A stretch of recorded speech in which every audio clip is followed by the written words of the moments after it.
Plus two പഠിച്ചുകൊണ്ടിരിക്കുന്നവരാണോ നിങ്ങൾ? എങ്കിൽ ഈ വീഡിയോ നിങ്ങൾക്ക് വേണ്ടിയിട്ടുള്ളൊരു മോസ്റ്റ് ഇൻഫോർമേറ്റീവ് വീഡിയോ ആണ്. നിങ്ങളിപ്പം ഏത് സ്ട്രീമും ആയിക്കോട്ടെ, സയൻസ് ആയിക്കോട്ടെ, കൊമേഴ്സ് ആയിക്കോട്ടെ, ഹ്യൂമാനിറ്റീസ് ആയിക്കോട്ടെ, VHSC ആയിക്കോട്ടെ, നിങ്ങളുടെ മനസ്സിലെല്ലാം പ്ലസ് ടുവിന് ശേഷം ഒരു കോഴ്സ് ചൂസ് ചെയ്യണം, അല്ലെങ്കിൽ എനിക്ക് ഇന്ന പ്രൊഫഷനിലേക്ക് എത്തിച്ചേരണമെന്ന് ഭയങ്കര ആഗ്രഹമുള്ള കുട്ടികളായിരിക്കും. ബട്ട് എന്നാൽ ഒരുപാട് കുട്ടികൾക്ക് അറിയില്ല ഈ ഒരു കോഴ്സ് ചൂസ് ചെയ്യണം അല്ലെങ്കിൽ ഇന്ന ഒരു പ്രൊഫഷനിലേക്ക് എത്തണമെങ്കിൽ ഇങ്ങനെയുള്ള കോമ്പറ്റേറ്റീവ് എക്സാംസ്, എത്രയൊക്കെ കോമ്പറ്റേറ്റീവ് എക്സാംസിന് അറ്റൻഡ് ചെയ്തിരിക്കണം, അതുപോലെ തന്നെ എന്തൊക്കെ കോമ്പറ്റേറ്റീവ് എക്സാംസ് ആണ് നമ്മുടെ ഇന്ത്യയിൽ അവൈലബിൾ ആയിട്ടുള്ളത് എന്നൊന്നും ഒരു ഐഡിയയും ഇല്ലാത്ത ഒരുപാട് കുട്ടികളുണ്ട്.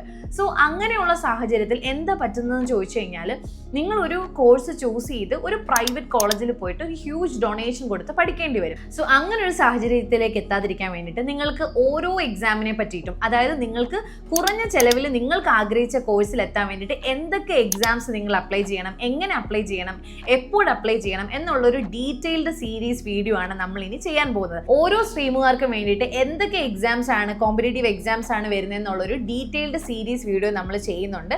സോ കമ്മിങ് വീഡിയോസിനായിട്ട് നിങ്ങൾ ഞങ്ങളെ സബ്സ്ക്രൈബ് ചെയ്യുക. Bye bye.